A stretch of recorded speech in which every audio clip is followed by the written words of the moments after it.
안녕하세요. 네, 김인호 신부의 건강한 그리스도인 되기 8번째 시간입니다.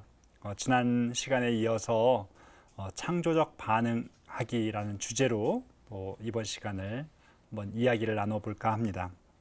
지난 시간에 혹시 무슨 내용을 들었었는지 기억하시나요? 네, 지난 시간에 우리가 들었던 내용 간단하게 요약해보면 변화하고 싶은 마음들을 가지고 있는 우리들, 또 거룩한 지향들을 갖고 있지만 그 변화는 나부터 시작해야 한다. 그리고 누군가를 변화시킴으로써 조금 우리 가정, 우리 사회를 변화시킨다라고 하는 기대, 또 그것에서 나오는 기도 잘 이루어지기 어렵다라는 말씀을 드렸습니다. 그리고 자신의 변화로 인해서 상대를 변화시키는 몫을 선택하도록 우리에게 초대를 했습니다. 또 익숙해진 반응은 우리 안에서 성격이 되고 또 때로는 악습이 되는 경우들이 있다는 거. 그래서 그런 것들이 부정적인 결과를 만들어내고 있다면 우리의 반응을 좀 주목해 보는 것이 필요하다는 말씀도 드렸습니다. 자신의 미성숙한 반응들에 대해서 조금 눈여겨보셨습니까? 네, 그런 것들을 갑자기 없애는 건 좀 쉽지 않은 것 같아요. 어떤 딸 아이가 아침에 잠자리에서 일어나서 하루를 바로 시작하는 것이 아니라 침대를 꼭 10바퀴를 돌고 시작하는 자녀를 둔 부모님이 계셨습니다. 이 부모님이 너무 염려가 되어서 치료를 받게 했는데요. 그 버릇이 없어졌습니다. 그런데 한 달 후에 그 아이가 죽고 말았어요. 무슨 일이 있었을까요? 그 아이가 일어나서 침대를 10바퀴 돌았던 행동에 나름대로의 원인이 있었던 것입니다. 그런데 외적인 것만 딱 제거를 하면 굉장히 심각한 문제가 생길 수도 있다는 것입니다. 그래서 우리가 미성숙한 반응을 그냥 없애는 것만 중요한 것이 아니라 거기에다가 성숙한 반응을 집어넣는 작업도 필요하다는 것입니다. 아이가 지금 한참 장난감에 빠져 있는데 그거 놓으라고 하면 놓습니까? 때를 쓰고 막 화를 내곤 하죠. 그런데 그 친구가 여자친구가 생기면 어떻게 돼요? 네, 그 장난감을 또 줍니다. 이렇게 다른 대상이 생기고 자기가 좋아하는 것, 이런 것들이 생겼을 때만 지금 가지고 있는 걸 내려놓을 수 있는 것 같습니다. 그래서 어린아이의 일, 그 일을 내려놓을 수 있는 건 이제 어른의 일이 하나씩 들어가는 작업이 늘 병행되어야 할 것 같습니다. 우리는 살아가면서 좋은 반응을 할 때가 언제냐면 좋은 사람을 만났을 때, 그리고 좋은 상황을 마주했을 때 우리는 좋은 반응이 나옵니다. 그런데 그렇지 못한 경우에는 평상시에 좋지 못한 반응들을 그대로 드러내게 되죠. 우리가 사랑하는 사람 앞에서 우리의 반응은 어때요? 목소리도 달라져요. 그죠?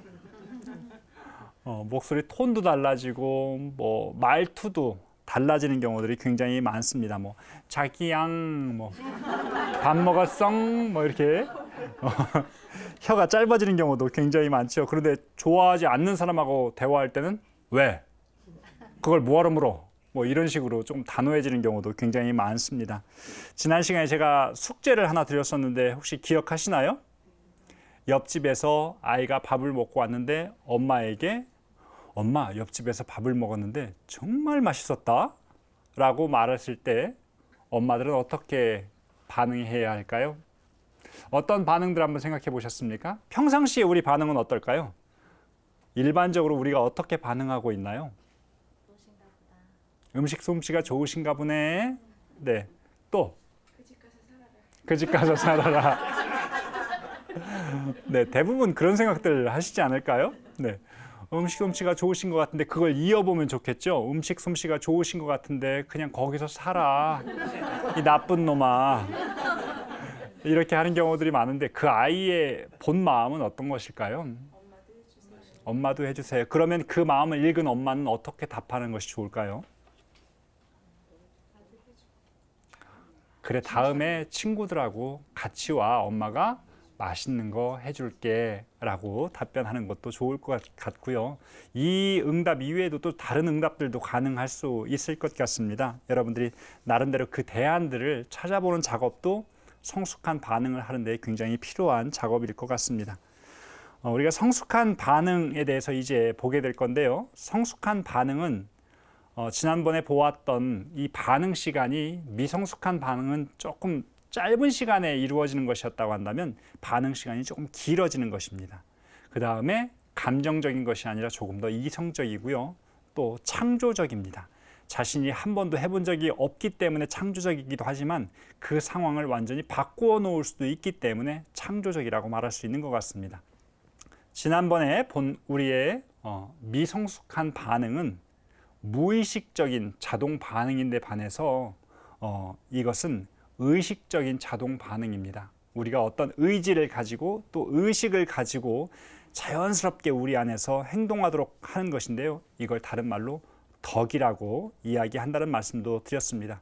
이 덕은 자신과 타인에게서 선을 창조하게 된다는 것입니다. 과연 이 성숙한 반응이 우리 안에서 어떤 것을 만들어낼까요? 성숙한 반응은 상대를 변화시킬 수 있는 힘을 지니고 있습니다. 여러분, 다윗과 사울의 이야기를 알고 계실 겁니다. 사울이 왕이었었는데 이제 다윗이 새로운 왕으로 등극할 수 있는 그런 기회가 되었는데 사울이 질투가 났죠. 그래서 다윗을 죽이려고 하였습니다. 다윗은 늘 쫓겨다니면서 살아야 했고 어느 날 동굴에 숨어 있었는데 사울이 동굴에 와서 잠이 든 겁니다. 그때 다른 사람들이 다윗에게 얼른 가서 사울의 목을 베라고 이렇게 이야기를 했는데 다윗이 하느님께서 축성하신 왕을 내 손으로 어떻게 없앨 수 있겠냐며 단호히 거절을 합니다. 그리고 사울이 입고 있던 옷에 조각을 조금 떼어내게 되지요. 이 사실을 나중에 알게 된 사울은 이제 완전히 방향을 바꾸어서 이런 고백을 하게 됩니다. 네가 나보다 낫구나. 네가 정말 왕이 될 사람이구나 라고 이렇게 말을 합니다. 중국에 한 유명한 마을이 있어요. 많은 사람들이 이렇게 관광을 가게 되는데요. 그 이름을 이객마을이라고 하는데요. 이곳은 하나의 관광 명소입니다. 그런데 외국의 사람들이 가는 장소이기보다는 중국 현지 내의 사람들에게 더 유명한 장소이기도 하다는데요. 거기에는 하나의 스토리가 있기 때문에 굉장히 유명해졌다고 합니다. 그 내용은 이렇습니다. 어느 마을에 부자가 있었는데요. 부자가 달리 부자이겠습니까? 조금 다른 이의 몫을 더 자기 몫으로 취하기 때문에 거기에서 조금 폭력의 행위가 있었던 것 같습니다.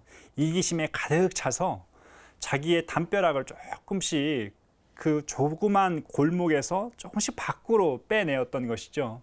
근데 또 가난한 사람도 그나마 자기가 가지고 있던 것마저 빼앗길까 봐 겁나서 또 그 사람 역시도 골목길을 향해서 전부 다 자기의 담벼락을 더 넓게 만들었던 것입니다. 이제 처마가 서로 닿았습니다. 거의 담도 서로가 닿을 지경이 되었는데요. 그때 부잣집의 아들이 아버지에게 진시 황제가 만리장성을 쌓고 어떻게 됐는지를 다시 한번 생각해 보라면서 아버지에게 하나의 성찰의 기회를 주게 됩니다. 아버지가 이 말을 듣고 보니 좀 창피하기도 하고 그래서 결심을 하고 나서 처마를 조금 뒤로 빼게 됩니다. 그리고 담을 뒤로 다시 세우게 되지요. 그 모습을 보고 가난한 집의 그 주인 역시도 자기의 담벼락을 뒤로 향하게 됩니다. 그래서 그 마을에 가게 되면 좁은 길로 가다가 갑자기 그 중에서 제일 넓은 길이 나타났는데 그곳이 바로 부자와 가난한 이가 서로 싸웠던 그 장소가 지금도 전해지고 있는 것입니다. 성숙한 반응은요, 자다가도 떡이 떨어질 일이 생깁니다. 어떤 아들이 집에서 밥을 먹고 있었는데 아빠, 아들, 엄마가 주방에서 막 열심히 음식을 나르고 있었습니다. 아들이 밥을 먹다가 조금 뭔가가 마음에 내키지 않았던가 봐요. 아빠의 귀 속에다 대고 속삭였습니다. 아빠, 나가서 짜장면 사 먹자. 그런 순간들 가끔 있으시죠? 그때 아빠들은 어떻게 행동했어야 될까요? 아마 여러분들도 각자마다 어떤 행동들을 했을 텐데 이 남편은요, 그 말을 듣고 나서 순간적으로 이렇게 생각했답니다. 야, 이놈의 자식아, 네 부인이요? 내 부인이지. 너 앞으로 내 부인한테 함부로 했다가는 죽을 줄 알아? 어디서 밥이 맛이 있네 없네 확 나중에 네 부인 얻으면 그때 가서 봐. 이놈의 자식이 하고 소리를 버럭 지르고 나서 부인을 딱 쳐다봤답니다. 부인이 그때 공교롭게 고기 반찬을 가지고 있었어요. 보통 고기 반찬은 아들하고 남편하고 있으면 어디로 향합니까? 왜 그럴까요? 남편은 콜레스테롤 수치가 높아가지고 아마 고기를 먹지 말아야 할 이유도 있겠지만 꼭 그런 이유에서만 고기 반찬이 안 가는 것도 있는 것 같습니다. 근데 가끔은 그런 생각 했으면 좋겠어요. 우리 남편들은 내가 지금 고기 반찬을 얻어먹을 반응을 하고 있는지 아니면 풀밖에 얻어먹지 못할 반응을 하고 있는지 생각해 보았으면 좋겠습니다. 이 예화는 어떤 개신교 목사님께서 실제로 체험했던 이야기를 들려주셨는데 우리는 신부들은 가정생활을 하지 않으니까 이런 체험을 조금 이렇게 가져와 봤습니다. 그래서 그 목사님이 그렇게 하고 나서 그 다음에 아주 가정생활이 너무 편해졌대요. 부인에게도 그냥 우리 남편밖에 없고 또 남편에게도 우리 부인밖에 없는 그런 화목한 가정이 되었다고 합니다. 성숙한 반응은요, 좋지 못한 일도 좋게 만들 줄 압니다. 어떤 부인이 운전을 너무나 하고 싶었어요. 그래서 남편에게 부탁을 해서 운전면허 학원에 다녔고 또 자격증을 탁 땄습니다. 그런데 남편이 운전 연습을 안 나가는 거예요. 그래서 운전면허 따면 늘 같이 운전하자고 가르쳐 주겠다고 했는데 면허를 딴 지가 지금 몇 달이 지났는데 주말마다 주말에 가르쳐 주겠다고 하고 주말만 되면 자는 겁니다. 그래서 너무나 화가 나서 이 부인이 하루는 더 이상 내가 남편한테 졸르면 안 되겠다 싶어가지고 호주머니에서 딱 차키를 딱 빼가지고 나왔습니다.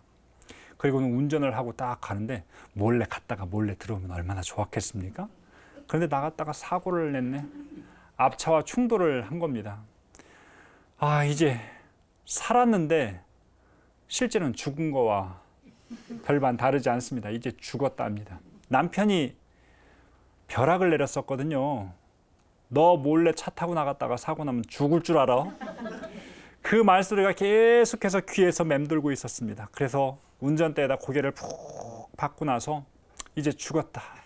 살아서 죽었다. 이 생각을 하고 있는데 앞에서 차 운전자가 내리더니 빨리 보험회사에다가 전화를 하라고. 근데 이 부인이 보험회사 전화번호를 어떻게 알겠습니까? 초보인데. 저 보험회사 전화번호 모르는데요. 그 앞에 열어보면 보험증이 있으니까 거기에 얼른 전화하시면 된다고 친절하게 알려줬습니다. 근데 이 부인이 보험증을 딱 빼들고 그걸 읽다가 눈물을 흘리기 시작한 거예요. 거기에는 메모지 한 장이 붙어 있었습니다. 이렇게 쓰여져 있었죠. 여보, 사고 났구나. 당신이 이 글을 읽을 정도라면 큰 사고가 아니니 다행이야. 여보, 보험회사에다 전화하고 나에게도 전화해. 그리고 이 마지막 말이 압권이에요. 그리고 있잖아, 여보, 사랑해. 이렇게 글을 써서 보험회사 증서에다가 써 붙였던 것입니다. 이 글을 읽고 있노라니 자기가 걱정했던 그 순간들, 이 모든 순간들이 떠오르면서 또 남편에 대한 고마운 마음이 들면서 눈물이 흐를 수밖에 없었던 것이죠. 차 사고라는 안 좋은 일이 생겼지만 결국 그것을 통해서 서로의 마음을 다시 읽을 수 있는 좋은 기회가 되었습니다. 어떤 부부, 어떤 가족들은요, 실제로 차 사고가 났는데 그 차 사고 난 차량 앞에서 가족들이 사진을 찍었습니다. 상상할 수 있는 반응이겠습니까? 우리는 차 사고가 나면 당신이 이래서 그랬고 애들이 떠들어서 그랬고 우리가 이거 가지 말 걸 그랬다고 하고 막 서로가 다 남 핑계를 대는데 우리 가족이 사고가 났는데 한 명도 다치지 않았다고 하면서 그 차 앞에서 사진을 찍는 모습도 볼 수 있었습니다. 차 이야기가 나왔으니 내친 김에 한 가지 더 해볼까요? 얼마 전에 인터넷에 아주 훈훈한 소식을 우리에게 전해준 기사가 있었는데요. 어느 골목에서 외제차가 서 있었는데 한 할머니의 그 손주가 할머니가 늘 박스를 주워서 이렇게 쓰레기를 주워서 용돈을 버시는 분이었는데요. 이 분의 그 리어커를 손주가 끌다가 그만 그 외제차를 긁어버렸던 것입니다. 아이는 뭐 크게 신경 쓰고 있지 않은데 할머니는 그 자리에 주저앉았습니다. 큰일 났구나. 이 폐지를 모아서, 이 쓰레기를 모아서 저 차 수리비를 어떻게 감당할 수 있을까? 주변에 사람들이 잔뜩 있었는데 그 모습을 보면서 너무나 안타까웠던 것입니다. 어떻게 해야 되나? 그래서 주변에 있는 사람이 그 차량 소유주에게 전화를 걸었습니다. 이러해서 지금 할머니와 손주가 기다리고 있다고 와보시라는 전화를 드렸는데 그 차량 소유주가요, 그들에게 막 뛰어오더니 어떤 행동을 했는가 하면 사람들로 하여금 이렇게 기사를 쓰게 만들었습니다. 죄송하다고. 저희가 차를 여기에서 세우는 바람에 많은 사람들이 통행하고 또 리어카가 통행하는데 방해를 주어서 아이도 깜짝 놀라게 만들어서 너무나 죄송하다고, 얼른 가시라고, 혹시 치료가 필요한지도 모르겠다고 그렇게 말을 했답니다. 그 이야기를 인터넷 기사에다 띄웠더니 그 차량을 수리하는 곳에서 그 이야기를 듣고 공짜로 차를 수리하게 되었답니다. 참 훈훈한 이야기죠. 아까 차 사고 이야기를 듣다 보니까 여러분들 속으로 그런 생각하지 않았습니까? 에이, 거짓말. 그죠? 근데 실제 있었던 일입니다. 근데 가끔씩은 남들에게는 드라마에서나 있을 법한 일인데 내 삶에서는 결코 일어날 수 없다고 생각하는 경향들이 있습니다. 명절 때 되면 우리 자매님들 굉장히 힘들지 않으시나요? 근데 남편한테 무슨 소리를 하나 들으셨으면 좋겠어요?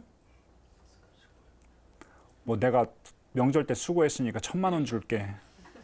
뭐 진주 반지 해줄게. 뭐 이런 거 소리를 듣고 싶으십니까? 그냥 수고했다 한마디면 충분하지 않습니까? 근데 어떤 남편이 명절 딱 끝나고 나서 부인을 향해서 여보, 우리 꽃집 가자. 그러더랍니다. 이미 부인은 막 볼이 이만큼 이렇게 맸습니다. 무슨 꽃집이야? 꽃집은 집에서 그 돈이면 국을 맛있게 끓여 먹을 수도 있는데 아니야, 오늘은 가 하면서 남편이 부인을 끌고 갔습니다. 그리고는 주인에게 소리쳤습니다. 아주머니 여기 장미꽃 99송이 주세요. 부인이 옆에서 볼멘 소리로 99송이가 뭐야, 100송이면 100송이지, 한 송이는 여기 있잖아. 그렇게 이야기하더랍니다. 우리도 좀 드라마처럼 살면 안 됩니까? 드라마에서 그런 좋은 대사들 많지 않습니까? 저도 예전에 장가 가고 싶어가지고요, 그런 준비를 다 해놨습니다. 아프냐? 나도 아프다. 내 속에 너 있다. 이거 꼭 연예인들만 하라는 법이 있습니까? 우리도 해도 되지요. 아주 제가 기억하고 있는 말 중에 좋았던 거는요, 어떤 여자가 남자에게 자기를 배신했다고 막 갑자기 트집을 잡는 겁니다. 남자가 난 자기를 배신한 적 없다고 그러자 그 여자가 그렇게 말하는 겁니다. 당신이 다른 여자 만나는 것만 배신인 줄 알아? 당신 마음속에 내가 없는 것도 배신이야. 이런 말 우리 살아가면서 한 번 정도는 해도 되지 않겠습니까? 이제 99송이를 굳이 할 필요는 없습니다. 돈 너무 많이 들어가죠. 한 9송이만 해도 될 것 같습니다. 한 송이는 여기 있잖아. 그 순간에 뭐라고 하셨더라? 이렇게 하지 말고 평상시에 한번 준비를 해두는 것도 필요할 것 같습니다. 반응의 방식은요, 죄를 전염시키지 않습니다. 요즘에 교황님께서 우리가 일상에서 좀 거룩해지기 위해서 좀 강조하신 것이 뭐냐면 험담, 뒷담하라는 거예요. 미사를 들어가는 사람들이 미사 끝나고 나서도 아유, 저 여자 봐, 저 사람 봐, 이렇게 손가락질하고 뒷담화하는 모습, 거룩한 미사를 통해서 요거 조금만 없어졌으면 좋겠다라고 교황님께서 우리에게 말씀하시는데요. 우리 성당에서 뒷담화하는 경우들이 굉장히 많은데 사실 그 배운 사람은 앞담화하는 것이 아니라 뒷담화하는 거예요. 배운 사람이 많아가지고 뒷담화를 하는데 이제 뒷담화도 가끔씩은 하지만 조금씩 줄여나갈 필요도 있는 것 같습니다. 제가 뒷담화 줄이는 방법 하나 알려드릴까 하는데요. 제가 하루는 어떤 신부님에게 동료 신부님에 대해서 막 험담을 했습니다. 그 신부 이렇잖아. 지난번 이렇게 했는데 이거 뭐 말도 막 내 말을 오해하고 또 갑자기 화를 버럭 내고 막 토라져가지고 이상하게 하더라고. 그래서 막 제가 기분 나쁘게 막 얘기를 했습니다. 그랬더니 그분이 제 말을 딱 들으시더니 왜 그랬을까? 그 말씀을 하시는 거예요. 그래서 제가 못 알아들었나 보다. 다시 시작해서 그 사람이 있잖아. 이렇고 저렇고 막 부정적인 이야기를 했습니다. 그랬더니 두 번째 딱 들으시고 나서 또 이렇게 반응하시는 겁니다. 왜 그랬을까? 제가 그 두 마디를 듣고 나서 그분 앞에서 뒷담화를 하지 않기 시작했습니다. 때론 누군가가 뒷담화하면 어떻게 하십니까? 맞장구를 치는 경우들이 굉장히 많지 않습니까? 그래서 그 뒷담화를 같이 하지 않으면 의리를 어기는 경우들도 생겨나서 어쩔 수 없이 반응하는데요. 이럴 때 왜 그랬을까? 이 반응은 저에 대해서 너 하지 마 이렇게 하는 것도 아니고 또 들어줄 거 다 들어주면서 조금 그 새로운 반응을 만들어내는 것 같았습니다. 여러분 한번 해보실까요? 여러분 본당에 본당 신부님 욕 가끔 하잖아요, 그죠? 본당 신부님 강로 시간에 자꾸 이상한 말하고 요즘엔 자꾸 왔다 갔다 어디 하고 누구만 좋아하시는 것 같고 그래. 그렇지 않아? 왜 그랬을까? 또 못 알아들었나 해서 또 한 번 할 겁니다. 늘 그런 죄의 유혹은 반복적으로 일어나는 것 같아요.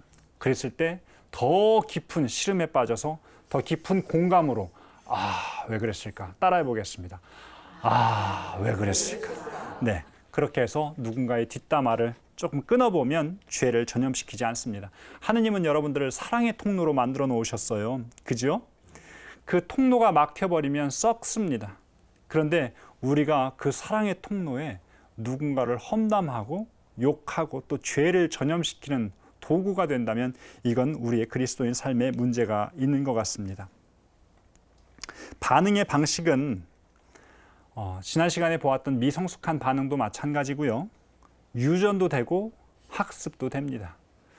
부모님에게서 물려받기도 하고 또 거기서 배우는 경우도 굉장히 많습니다. 제가 반응을 잘해야 되겠다는 생각을 하게 된 건 지금으로부터 한 35년쯤 되는 것 같습니다. 제가 버스에 이렇게 탔는데요. 버스가 출발을 하지 않는 겁니다. 왜 버스가 출발을 하지 않나 했는데 저 멀리에서 할머니 한 분이 그 다라 아시죠? 다라? 네, 그 다라를 들고 막 오시는데 당신 나름대로는 막 뛰어오시는데 앞으로는 잘 안 나가는 걸음 있지 않습니까? 그래서 한참을 기다렸다가 버스에 오르시려고 한 발을 올려놓는 순간부터 운전사가 얼마나 뭐라고 하는지 모르겠습니다. 아니, 할머니가 어디 가겠다고 이렇게 버스를 세워놓고 사람들을 다 기다리게 만드냐고. 또 두 번째 발자국을 탁 올려놓았을 때도 또 그 큰 다라는 뭐하러 들고 가느냐고. 그 할머니는 똑같은 답변이었습니다. 처음에도 고맙습니다. 감사합니다. 또 버스 위에 올라타셨습니다. 그럼에도 불구하고 이 운전사의 심한 말들은 수그러들지 않았습니다. 제가 너무 어려서 사실은 그 아저씨에게 한마디 하고 싶었지만 할 수가 없었어요. 제가 맞을까 봐. 가만히 있었습니다. 그런데 아니 운전사 아저씨가 그냥 가지 왜 세워놓고 그 할머니를 태워서 저렇게 할머니에게 가진 모욕을 다 주나? 승객들도 다 그 걱정을 하고 있었습니다. 그런데 버스에 올라탔을 때 그 할머니가 고맙다는 인사를 딱 하고 났는데요. 그 운전기사 아저씨의 반응이 특별했습니다. 할머니, 손잡이 꼭 붙잡아요. 넘어지지 않게. 제가 그 모습을 보면서 우리에게서 어쩌면 본심들이 있는데요. 본심이 바로 나가지 않는 경우도 굉장히 많지 않습니까? 자녀에게도 그렇고 또 상대 배우자에게도 그런 경우들이 굉장히 많은데 한 가지는 좀 그 본심이 좀 일찍 나갔으면 좋겠다. 근데 그 운전기사는 다른 승객들에게 욕을 먹을까 봐 당신이 미리 선수를 쳤던 것 같습니다. 그런데 그 할머니의 반응은 똑같았어요. 감사합니다. 고맙습니다. 제가 그 모습을 보면서 또 하나 느꼈던 건요. 저한테는 그러면 저 할머니가 반응했던 그런 반응이 나올 수 있을까?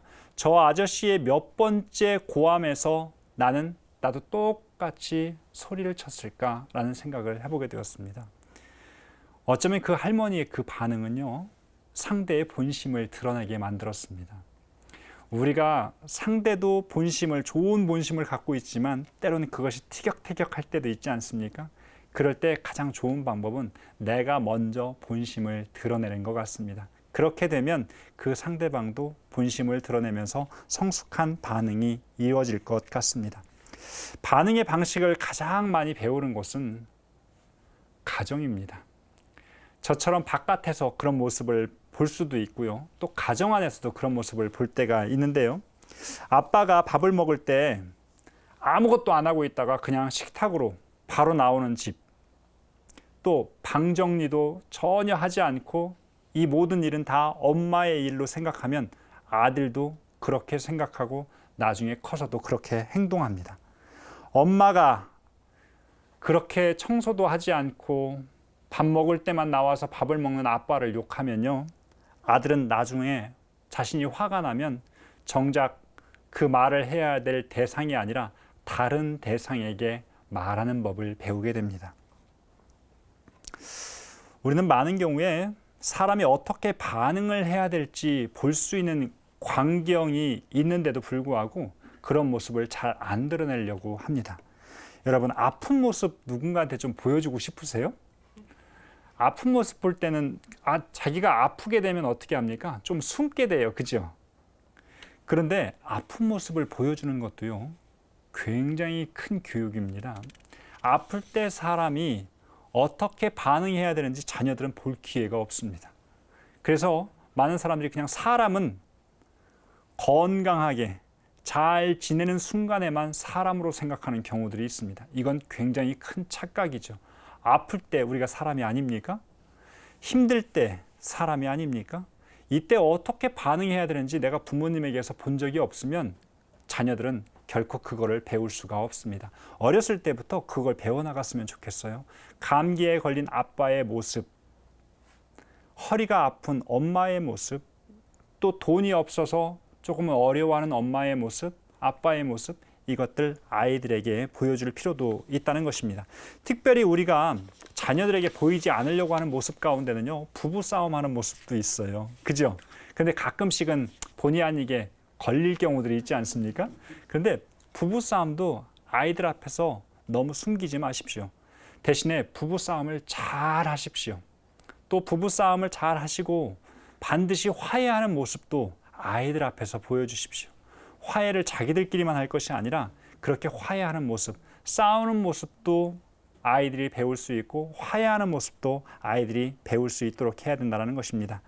제가 어려서 그 반응한다라고 하는 것이 얼마나 사람에게 중요한 것인가라고 하는 것을 또 체험하게 된, 또 학습하게 된 좋은 기회가 있었는데요.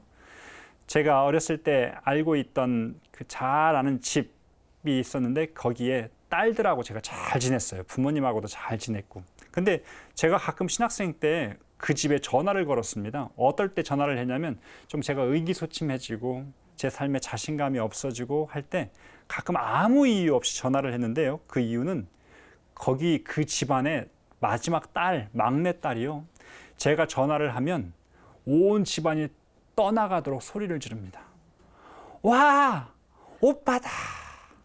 거의 가족처럼 지냈던 집이기 때문에 제가 전화를 했을 때 어느 누가 저의 전화에 그렇게 반갑게 맞이해 주겠습니까? 제가 그 소리가 너무나 듣고 싶어서 가끔 전화를 했습니다. 그런데 나중에 또 한 번 깨닫게 되었습니다. 나는 그러면 누군가에게 그런 반응을 해준 적이 있는가? 이 체험은 저에게 굉장히 중요해서 제가 본당에 신부 생활을 할 때는요, 제가 본당 앞에 늘 마중 나가서 사람들을 기다렸습니다.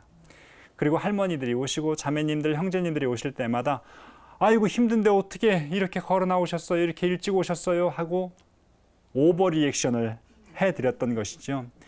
너무나 기뻐하셨습니다. 여러분, 신부님들이 그렇게 성당 마당에서 여러분들을 반갑게 맞이해 준다면 얼마나 좋을까요? 좋겠지요? 네, 근데 반대도 성립된다는 것입니다. 제 이 말이 그대로 나가면 신부님들이 저 신부는 왜 그런 말을 해가지고, 그래서 제가 또 신자들에게도 한마디 해야 되겠죠. 제가 성당에서 생활하다 보면요, 우리 신자분들에게 조금 저건 바뀌었으면 좋겠다라는 반응을 좀 볼 때가 있습니다. 제가 분당 신부가 되었는데요, 신자분들한테 안녕하세요, 그럼 여러분 뭐라고 답하셔야 됩니까? 네, 우리 자매님이 답변을 해주시는 것 같습니다. 네, 그냥 미소로 아니면 네 하고 답변하는 경우들이 굉장히 많습니다. 수고 많으셨습니다. 네. 고맙습니다. 네. 안녕히 가세요. 네. 너무나 이상해서 제가 이걸 친절하게 어떤 논문을 한번 써볼까 하면서 제가 번역을 시도했습니다. Thank you. Yes. Good morning. Yes. Goodbye. Yes. 세상에 이런 대화가 어디 있습니까?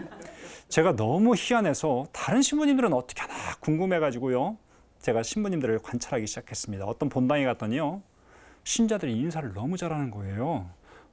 어떻게 저런 교육이 가능했을까 해서 옆에 가서 제가 살짝 서 있었습니다. 그런데요, 놀라운 일이 벌어졌습니다. 신부님이 안녕하세요, 안녕히 가세요 하면 안녕하세요, 안녕히 가세요 했을 것 같죠? 신자들이 안녕하세요, 신부님. 예. 수고하셨습니다, 신부님. 예. 안녕히 계세요, 신부님. 예. 이렇게 답변하는데 신자들이 그렇게 반갑게 인사를 하는 겁니다. 제가 본당에 다시 돌아와서 신자들한테 제가 배웠던 대로 그대로 했습니다. 먼저 제가 안녕히 가시라고 해야 되는데 저에게서 그 말이 안 나오니까 한 번 더 쳐다보는 겁니다. 그리고 제가 에부터 먼저 했습니다. 에. 안녕히 계세요, 신부님. 에. 다들 인사를 하는 겁니다. 이상하죠. 무엇인가 서로가 반응이 오고 가는 것이 참 오묘합니다. 이게 성당 공동체일까요?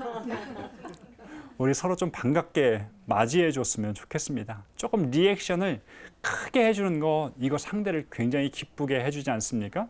TV 프로에 그런 것들이 나왔습니다. 아빠가 옆집 아들하고는요, 굉장히 반갑게 인사를 하는 겁니다. 악수를 하면서 반갑구만, 반갑구만 이렇게 인사를 하는데요, 잠자다가 일어나서 옆집 아들이 온 줄 알고 손을 내밀어서 인사를 하고 났는데 자신의 아들이었던 겁니다. 아들이라는 것을 발견하고 얼마나 쑥스러워했겠습니까? 근데 아들도 처음 받아보는 인사였습니다. 알고 봤더니 옆집 아들하고는 그렇게 인사를 했던 것이지요. 정작 가장 가까운 사람하고는 그렇게 인사를 잘 못하는 경우도 많습니다. 가끔씩은 부부간에 싸우는 게 나한테는 배려고 친절하고 하나도 없으면서 다른 사람에게는 친절하다고 그렇게 그것 때문에 싸우는 경우도 많지 않습니까? 네, 본래 그런 겁니다. 그죠?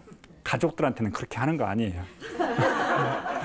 하지만 가끔씩은 좀 가까운 사람에게도 좀 리액션을 해주는 것도 필요할 것 같습니다. 우리가 커뮤니케이션 할 때 중요한 말이 그렇게 많지 않아요. 정말?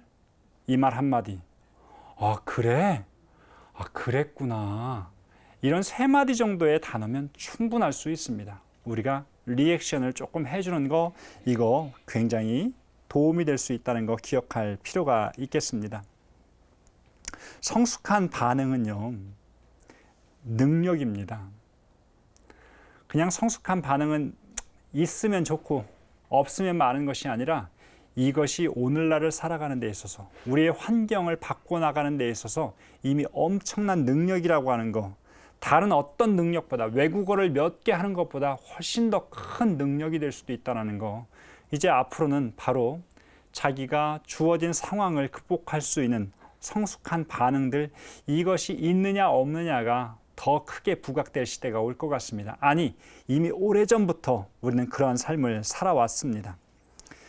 우리가 성숙한 반응을 못하는 걸까요? 안 하는 걸까요? 모르는 경우들도 있습니다. 그죠? 그건 학습을 통해서, 조금 주변에 좋은 사람들을 통해서 그렇게 배우는 것도 필요한데요, 안 하는 경우도 많습니다. 왜냐하면 했다가 그 사람에게 돌아오는 것을 봤으면 또 상처받을까 봐. 또 성숙한 반응에 반드시 좋은 결과가 돌아오지 않을 것이라는 생각 때문에 우리는 때로는 이 몫을 선택하지 않습니다. 하지만 성숙한 반응은요, 상대를 변화시키기 이전에 나 자신부터 기쁘게 하는 특징이 있습니다. 성숙한 반응을 하기로 마음을 먹는 그 순간 내 안에서 심장이 편안하게 뛰기 시작합니다. 내 얼굴에 행복함이 생겨나기 시작합니다. 내 안에서부터 이미 신체적으로도 그것을 충분히 느낄 수 있게 된다는 것입니다. 자, 이제 우리가 성숙한 반응을 한다는 것 그 자체만으로 그리스도인의 삶이라고 할 수 있을까요? 우리의 성숙한 반응은 바로 복음에서 배워야 합니다. 복음에서 만나는 반응은 성숙한 반응을 넘어서서 창조적인 반응이 됩니다. 자, 어떤 반응이 복음에서 우리가 만나는 반응일까요? 예수님께서 죄인을 어떻게 대하라고 하셨습니까? 용서하라고 하셨죠. 가늠하다 붙잡힌 여인에게 용서로서 반응하셨습니다. 그리고 세상을 힘과 권력으로부터 변화시키라고 하는 초대에 어떻게 반응하셨습니까? 십자가의 연약함을 택하셨습니다. 당신을 잡으려고 오는 군인들에게 베드로가 칼을 탁 뽑아들자 예수님께서 어떻게 하셨습니까? 그 칼을 도로 집어넣으라고 말씀하셨습니다. 예수님께서 복음 선포의 길을 가는데 사람들이 예수님을 가로막았습니다. 그러자 제자들이 하늘에서부터 불을 내려서 저런 것들을 제거할까요? 하고 명하자 돌아가자고 초대하십니다. 또 예수님께서 성경에서 우리에게 구체적으로 알려주신 방식들이 있습니다. 혹시 무엇인지 아시겠습니까? 오른뺨을 치거든 왼뺨을 대라고 하십니다. 오리를 가자거든 십리를 가주라고 하십니다. 겉옷을 달라는 이에게 속옷도 내주라고. 원수를 어떻게 하라고요? 첫째가 되고자 하는 사람은 어떻게 하랍니까? 섬김을 받으려거든 우리는 잘 알고 있습니다. 이게 바로 복음의 방식이고 예수님의 방식입니다. 이것이 바로 우리 삶 안에서 창조적인 반응으로 돌아오는 것인데 과연 여러분들 삶에서 이게 창조적인 힘을 발휘하고 있습니까? 바오로 사도 역시도 우리에게요, 이 어른의 일, 아이의 일을 내려놓았을 때의 그 어른의 방식에 대해서 소개하는데요. 지난 시간에 나왔던 아이 때의 일이라는 그 장면은요, 고린토전서 13장에 나오는데 그 고린토전서 13장은 어떤 내용인지 혹시 기억하십니까? 네, 사랑의 송가가 나오는 부분입니다. 바로 어른의 일은요, 그 사랑에서 나오는 행동인데 바로 이것입니다. 사랑은 너그럽습니다. 사랑은 친절합니다. 시기하지 않고 허세를 부리지 않으며 교만하지 않습니다. 무례하지 않으며 자기 것을 찾지 않습니다. 분통을 터뜨리지 않고 원한을 품지 않습니다. 불의를 기뻐하지 않고 진리를 기뻐하고 모든 것을 덮어주고 모든 것을 믿으며 모든 것을 바라고 모든 것을 견디는 것, 그것이 바로 어른의 일, 사랑을 위한 일이라는 것입니다. 그런데 말은 참 좋습니다. 그렇게 살면 우리의 삶은 어떠할까요? 예수님께서 또 바오로 사도가 우리에게 그러한 반응을 하면서 세상에서 철저하게 두들겨 맞고 살라고 우리에게 초대하신 걸까요?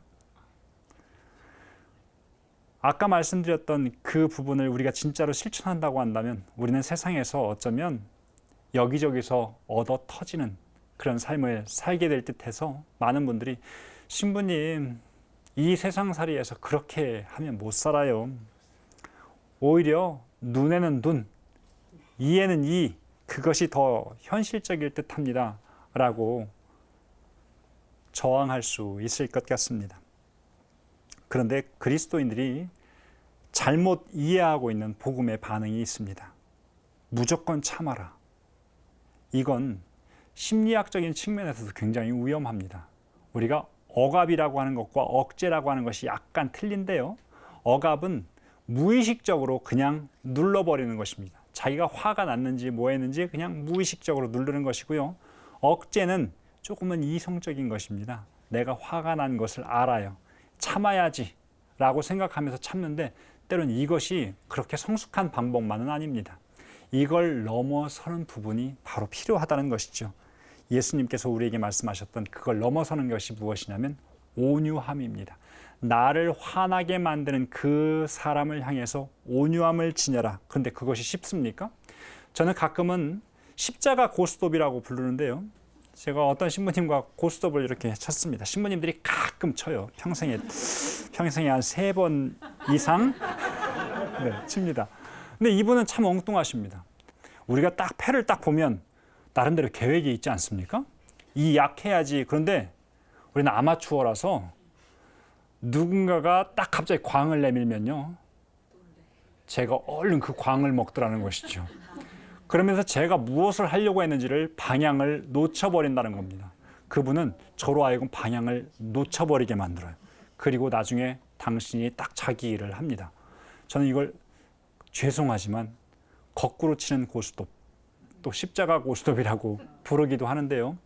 저는 세상을 살아가면서 이렇게 거꾸로 살아가는 것, 이것이 꼭 패배만은 아닐 것이라는 생각을 해볼 때가 있습니다. 제가 어느 날 제 친구 중에 세례를 받은 친구가 있어서 그 친구를 만나러 이렇게 가고 있었습니다. 이 친구에게 무엇을 이야기해야 될까 고민하다가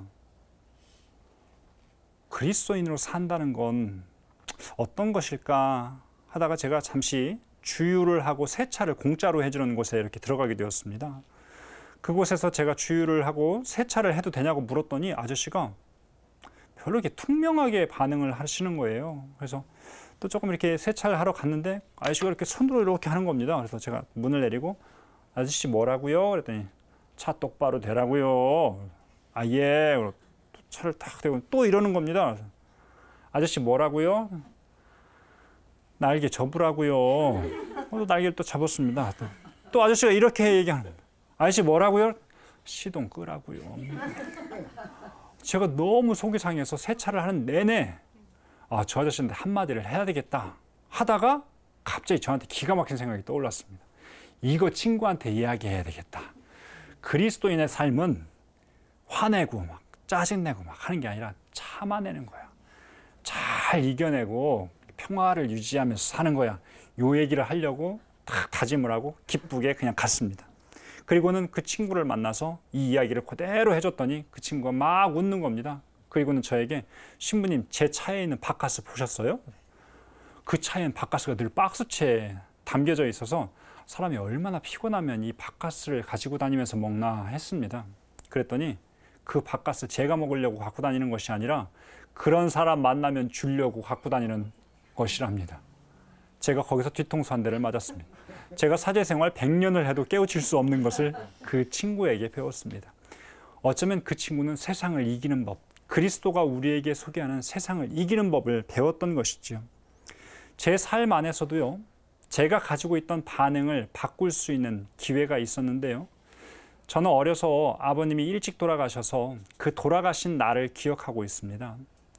아버지가 영구차에 실려서 집으로 돌아오시는 그 모습을 보면서 장례를 마치고 그 일을 잘 잊고 살았는데 저에게 한 가지 잊혀지지 않은 것이 무엇이었냐면 그 응급실 차량, 장례 차량, 영안실 차량 이런 것들을 보면 저도 모르게 기분이 나빠지는 겁니다. 기분이 나빠지다 보면 말도 툭툭 나가지 않습니까? 아이 뭐 없어 이렇게 이야기도 할 때가 있는데요. 제가 이 신학생 시절을 보내면서도 조금 그게 문제가 되겠다 싶었는데 사제가 되어서도 장례식장에 갈 때마다 너무 힘겹게 느껴지는 것입니다. 그래서 어느 날은 제가 길을 가다가 횡단보도에서 옆 차량과 같이 멈추어 섰습니다. 오늘 그런 날이네 하고 저도 모르게 말이 툭 나가려고 하는 순간에 옆에 차에 타고 있는 아이를 한 명 발견했는데요. 그 아이가 마치 제가 아버지를 여의었을 때의 그 나이 또래의 아이였습니다. 저도 모르게 한숨이 나오면서 하느님, 저 아이 인생이 참 좀 그렇겠습니다. 좀 도와주시고 축복 좀 해주세요. 그랬더니 하느님이 제 귀에 이렇게 속삭이는 것 같았어요. 네가 해라 이놈아. 너 그 축복 주라고 사제로 서품을 해주었는데 왜 나한테 하라고 그래? 제 그 말이 들리는 것 같아서 저도 모르게 손을 들어서 강복을 주었습니다. 하느님, 저 아이가 앞으로 인생 여정에서 잘 살아갈 수 있도록 축복 주십시오. 그리고 돌아가신 영혼 받아주시고 다른 유가족들도 보살펴 주십시오. 저도 모르게 기분이 삼삼해지는 겁니다. 그동안은 그런 사람들 또 그런 차량 행렬들이 다 불편한 존재들이었습니다. 그런데 이제는 하느님 안에서 그들이 새로운 존재로 보이기 시작하는 겁니다. 이제 더 사제로서의 몫을 선택할 수 있는 순간들, 이것이 바로 새로운 반응, 성숙한 반응을 했기 때문에 일어난 일인 것 같습니다. 우리가 하루하루 살아가면서 좋은 반응을 하는 것 좀 훈련이 필요한 것 같아요.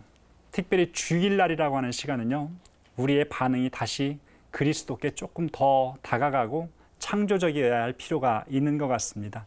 이 손, 하느님께서 주신 본래의 창조 목적대로 돌려드리고, 이 입을 하느님 창조의 목적대로 돌려드리고, 이 눈과 발도 그분 창조의 모습대로 돌려드리는 것, 그것으로 반응해서 내 것만 추구하는 삶이 아니라 이제 다른 일을 방문하는 데 바빠지는 발, 또 그런 손, 누군가 약하고 가난한 사람을 보아주는 눈으로 바뀐다고 한다면 우리의 반응이 조금씩 바뀔 것 같습니다. 주일은 바로 그것을 시작하는 날이에요. 조금은 다친, 치유가 필요한 우리의 모든 삶의 기관들, 이거를 하느님 안에서 다시 시작하기를 해야 될 것 같습니다. 이제 우리들 삶 안에서 때로는 미성숙한 반응도 할 수 있고요, 성숙한 반응도 할 수 있습니다. 우리의 미성숙한 반응의 자리에 성숙한 반응들을 집어넣어서 우리 개인의 삶뿐만 아니라 다른 이들까지도 새롭게 변화시키는 그런 창조를 일으키는 그런 그리스도인 되시기를 바랍니다. 고맙습니다.